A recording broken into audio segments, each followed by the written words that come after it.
This is the moment Belgian special forces took down a gunman who shouted Allahu Akbar as he shot and killed 2 policewomen and a 22-year-old trainee teacher. After carrying out 3 brutal murders this morning, the attacker took a female cleaner hostage in a nearby high school. The footage shows him running out of the school with 2 guns blazing before he was shot dead in the street.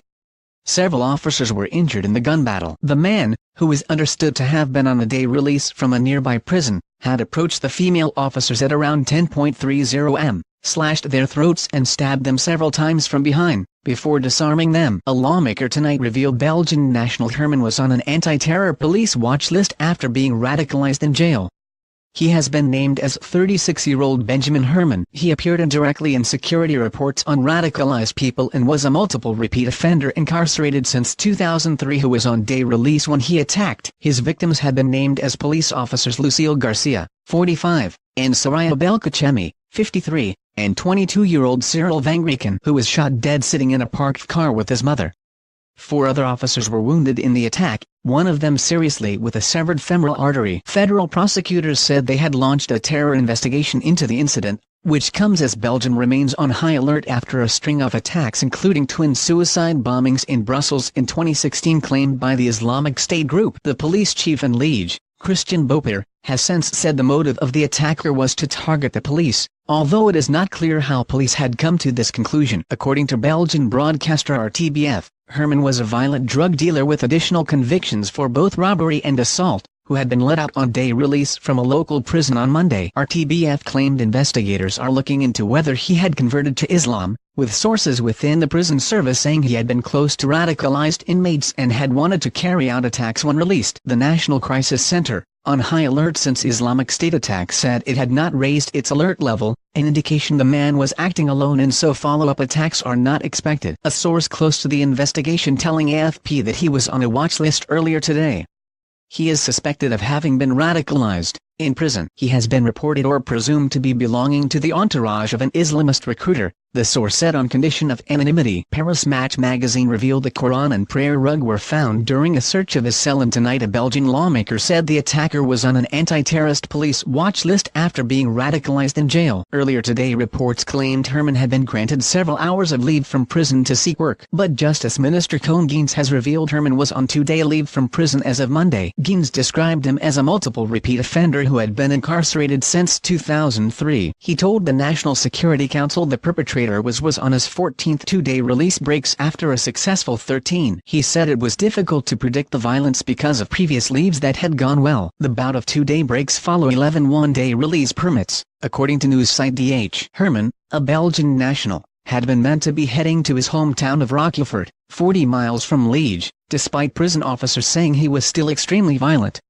Following his release on Monday afternoon, he is thought to have robbed a jewelry shop in his hometown of Rochefort. Herman is also currently the prime suspect for the murder of a drug dealer in the town of Marche-en-Famenne, in Luxembourg, which was committed on Monday night, just a few hours later. Today, he is alleged to have hunted down police officers Garcia and Belkacemi while they were on routine road traffic duties, checking parking meters in the town of Liege. Garcia had recently become a grandmother and was newly married to a local police chief, and Belkacemi was a mother of 13-year-old twins. Initial reports suggest that he shot them after being stopped for a document check. However, prosecutors now say he crept up behind them, cut their throats with a box cutter knife, and stabbed them numerous times. Herman then took the officer's sidearms and shot them both in the head, making sure they were dead. Local news website DHNETB reported that he had shouted Allahu Akbar as he fired on Liege's Central Boulevard Devrooy, citing police sources, but this has not yet been confirmed by officials. Videos posted on social media showed people scurrying for safety on Liege's Central Boulevard Devrooy with shots and sirens being heard in the background. One video shows emergency services and police officers in body armor moving into position,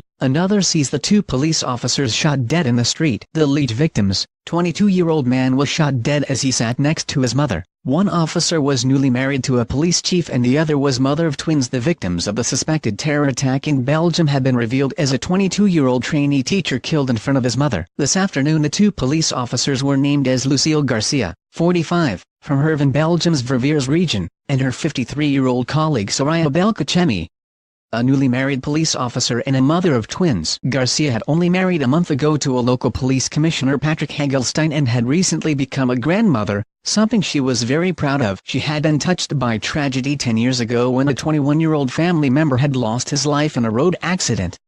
Colleagues described her as a fantastic woman. Belka Chemi, a mother of 13-year-old twins, started her career with the police as an assistant agent but climbed the ranks of the police force after completing her exams. The third victim was named as Cyril Vangriken, 22, from Vatim, near Liege, who was killed in front of his mother. Mr. Vangriken was sat in the passenger seat next to her in their Ford Fiesta, when he was shot at close range. Witnesses said she was sobbing and covered in her son's blood after the attack. His Facebook profile revealed him to be a popular young man, who was passionate about the game, Pedalk, a form of bull.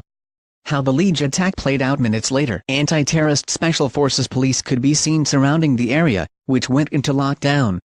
Philippe Gulieu, spokesman for the Liege prosecutor's office, told reporters the man had come out firing from the high school, before he was neutralized. Armed with a knife, the suspect followed and attacked two police officers, and used their own firearms to kill them, Mr. Gulieu told a news conference. He continued on foot, attacking a parked vehicle where he opened fire on a 22-year-old man in the passenger seat. He then continued and entered the Lenny Dawaya school. The young man died. He took a woman working there as hostage. Police intervened. He came out firing on the police officers, wounding a number of them, notably in the legs, before he was killed. All students in the school were successfully evacuated, and the female hostage released without being caused any harm. Officials say they are now considering the attack on Tuesday morning to have been an act of terrorism. Catherine Calignan, a spokesman for Liege prosecutors, confirmed 4 deaths in total, with 2 other police officers seriously wounded. She confirmed that terrorism was currently considered the principal motivation for the attack by those leading the judicial inquiry. Belgian Interior Minister Jan Jambon said Belgium's Federal Crisis Center was monitoring the situation. "We are in the process of establishing an overview of exactly what happened," Jambon wrote on Twitter. "Our thoughts are with the victims of this horrible act." The crisis center said a security cordon had been set up around the area and urged people to stay away. French President Emmanuel Macron has condemned the terrible suspected terror attack and expressed the solidarity of the French people with the Belgian people after hosting an international peace conference on Libya. British Prime Minister Theresa May also expressed her sympathies in a tweet posted on Tuesday afternoon, saying, "My thoughts are with the victims of today's cowardly attack in Belgium and their grieving families." Liege, an industrial city close to the German border in the French-speaking Wallonia region, was also the scene of a shooting in 2011. The UK stands resolute with our Belgian allies against terror. A gunman killed 4 people and wounded over 100 before turning the gun on himself. Belgium has been on high alert since a Brussels-based ISIS terror cell was involved in attacks on Paris in 2015 that killed 130 people, and Brussels in 2016 in which 32 died. The UK Foreign Office advises British citizens that terrorists are very likely to try to carry out attacks in Belgium. The Foreign Office's travel advice website adds that attacks could happen anywhere, including on public transport and transport hubs and in other places visited by foreigners. A timeline of recent terror attacks in Belgium. There have been a number of high-profile terrorist attacks across Belgium in recent years, all of which have been linked to Islamist extremism. On 24 May 2014, Mehdi Namouche, a French national of Algerian origin, opened fire at the Jewish Museum of Belgium in Brussels, killing 4 people. He was arrested in Marseille nearly a week later and was found to have had links to would-be ISIS Islamists in Syria in January 2015. Police smashed a terror cell in the town of Verviers, which had been planning an attack on law enforcement. The Verviers cell had links to Abdelhamid Abad, the mastermind of the November 2015 ISIS attacks on Paris that killed 130 people. On March 22, 2016, Belgium was struck by coordinated ISIS suicide attacks on Brussels airport and a metro station which killed 32 people and injured more than 300. On August 6, 2016, a machete-wielding man shouting Allahu Akbar, God is greatest, attacked 2 policewomen in the industrial town of Charleroi, before being shot dead. ISIS claimed the responsibility for the attack. On October 5, 2016, a 43-year-old army veteran with alleged links to ISIS fighters in Syria and the local Islamist party, attacks 3 police officers with a machete in the Schaerbeek neighborhood of Brussels, Belgium. On June 20, 2017, a small explosion takes place at Brussels Central Station, carried out by a Moroccan national, who fails to cause any injury to any civilians, and is shot by security forces at the scene. On August 25, 2017, 2 soldiers are wounded by a machete wielding a 30-year-old male Somali immigrant, an attack which is later claimed by ISIS.